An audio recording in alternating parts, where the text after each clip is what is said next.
भाई बहन का पर्व रक्षाबंधन बस कुछ ही दिनों में आने वाला है और आपने देखा ही होगा कि पूरा बाजार इन दिनों रंग बिरंगी राखियों से सजा हुआ है। लेकिन आज हम उन राखियों की बात ना करके प्राकृतिक यानी कि नेचुरल राखियों की बात करेंगे जो प्रकृति से सीधे हमें जोड़ती है। अब आप सोच रहे होंगे कैसे? तो श्रोताओ, इसके लिए इन नेचुरल राखियों को बनाने वाली कुहू चंद्र से हम आपको मिलवाते हैं, जो हम सबको इन राखियों की खासियत के बारे में बताएंगी। कुहू चंद्र।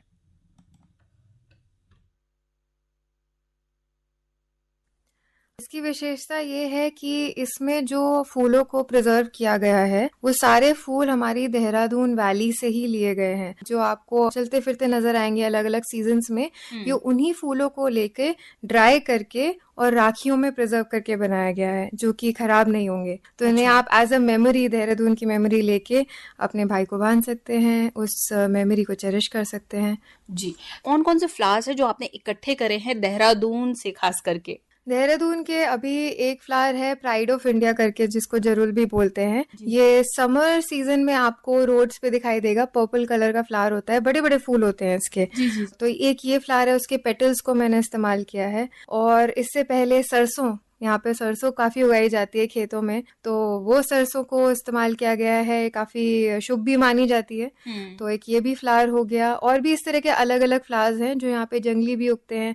धनिया के फ्लावर्स को भी मैंने इस्तेमाल किया है, जो कि काफी सुंदर होते हैं, सफेद फ्लावर होते हैं छोटे छोटे, वो फूलों को भी इस्तेमाल किया है। तो इस तरह से काफी अलग अलग, देहरादून में बहुत वेराइटीज है, तो कोई कमी नहीं है फूलों की। अच्छा, क्या विचार आया कि इस तरह की राखियां भी हम बना सकते हैं? मैं फूलों को प्रिजर्वेशन का काम काफी सालों से कर रही हूँ, तो इससे मैं मोस्टली ज्वेलरी बनाती हूँ, कुछ डेकोर पीसेस बनाती हूँ। तो मुझे लगा राखी क्यों नहीं, क्योंकि राखी में एक वो भाव होता है किसी को कुछ स्पेशल देने का, मेरी याद रख लेना टाइप्स, वो भी एक इमोशन होता है। तो मैंने सोचा राखी में भी क्यों नहीं कोशिश करते हैं कि अगर जैसे मेरा भाई है, वो इंडिया में नहीं रहता, तो जब मैं उसे सरसों की राखी बांधती हूँ और वो वहां जाके देखे अपने हाथ पे, जब भी एक नजर पड़े उसके हाथ पे और वो देखे सरसों के फूल की राखी, तो उसे मेरी याद आएगी, उसे इंडिया की याद आएगी। वो एक याद, जो एक रेगुलर राखी में आपको वो स्पेशलिटी, वो एक इमोशन नहीं आएगा, जो कि मुझे लगता है कि मेरी राखियों में वो फूलों के साथ आता है। बिल्कुल। और ये राखी एक तरह से हमें प्रकृति से भी जोड़ती हैं। वो तो है ही, आपको एक तरह से समझ में आता है। मतलब जितने लोग कई बार आते हैं मेरे स्टॉल पे, जब मैं बाहर एग्जीबिशन में स्टॉल लगाती हूँ, तो उनको देख के इतना ज्यादा वो अचंभित हो जाते हैं कि इतने तरह के फूल होते हैं हमारे देहरादून में।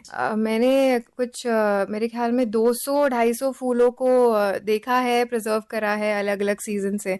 तो एक उससे भी मुझे भी समझ में आया ज्यादा यहाँ नेचर के बारे में, मैंने लोगों को भी इस तरह से बताया है, तो वो भी है। तो कितना चैलेंजिंग लगता है इस तरह का वर्क जो आप करते हैं?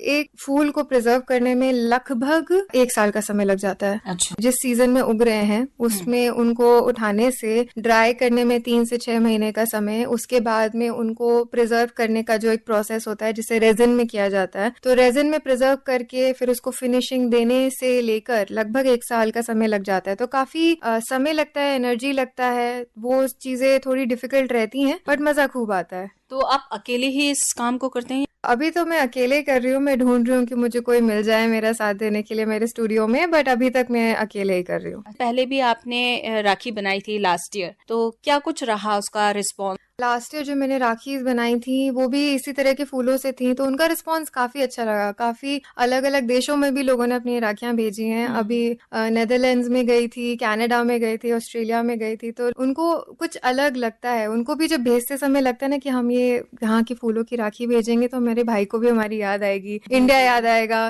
तो वो एक इमोशन के साथ लोग भेजते हैं। तो काफी सक्सेसफुल रहा, लोगों को भी काफी पसंद आया, अलग अलग देशों से काफी सराहना मिली कि अच्छा कुछ ऐसा भी हो रहा है हमारे इंडिया में। अरे वाह। तो किस तरह से आप इसको प्रिजर्व करके राखी के रूप में मेक करती हैं? सबसे पहले मैं फ्लावर को प्लग करती हूँ। मैं कोशिश करती हूँ कि मैं इंडेंजर्ड फ्लावर्स ना यूज करूँ, जो ज्यादा अवेलेबल है उन्हीं को लूँ। उनको लेने के बाद में उन्हें मैं ड्राई करती हूँ। जनरली मैं किताब में प्रेस कर देती हूँ, उससे वो ड्राई हो जाते हैं, उनमें से पूरा पानी सूख जाता है, तो उनका कलर ऐसा ही रह जाता है, जिस तरह का उनका शेप होता है वो भी वैसे ही रह जाता है। फिर उसको रेजिन एक मीडियम है उसमें प्रिजर्व करती हूँ। पहले वो लिक्विड फॉर्म में होता है, फिर उसमें फूल डाला जाता है, लेयर बाय लेयर रेजिन चढ़ाया जाता है उसके ऊपर, फिर वो सॉलिड बन जाता है। अच्छा। तो इसमें लगभग लग जाते हैं, कह सकते हैं 1 महीने का समय लग जाता है। फिर उसको शेप देनी पड़ती है, फिनिशिंग, पॉलिशिंग, ये सब चीज़ें करके फिर राखी तैयार होती है। तो फिनिशिंग और पॉलिशिंग वगैरह भी सब आप खुद सब करती हैं? मैं हाथ से करती हूँ, फूलों को उठाने से लेके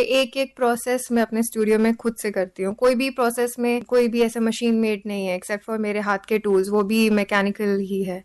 अच्छा, तो इसकी कॉस्ट के बारे में जानना चाहेंगे? राखियों की प्राइस लगभग 650 से लेके 800 तक रखी है इस जी। बार। तो अब राखी का सीजन है, तो क्या कहना चाहेंगे हमारे सभी जितने श्रोता हैं उनको? जैसे अभी देहरादून में काफी चेंजेस आ रहे हैं, यहाँ पे बहुत ज्यादा पेड़ों को काटा जा रहा है, घर बन रहे हैं, सब कॉन्क्रीटाइज हो रहा है। इस बीच में अगर आप इन फूलों को थोड़ा समय दें, उनको एज अ मेमोरी अपने भाई के साथ शेयर करें, आपस में उन चीजों को रखें, तो आपको एक याद रहेगी कि ये हमारे देहरादून की एक तरह से कहें तो विरासत है। और एनवायरनमेंट से जुड़ेंगे और आपको शायद यहाँ के नेचर के प्रति ज्यादा प्रेम होने लग जाएगा, थोड़ा ज्यादा ध्यान आएगा यहाँ का, और शायद हमारा देहरादून भी इसी वजह से थोड़ा बच जाए। बिल्कुल। कुहू जी, आपने इतनी अच्छी बात हिमालयन फ्लावर्स की राखियों के बारे में हमें बताया, इसके लिए आपका बहुत बहुत धन्यवाद। Thank you so much.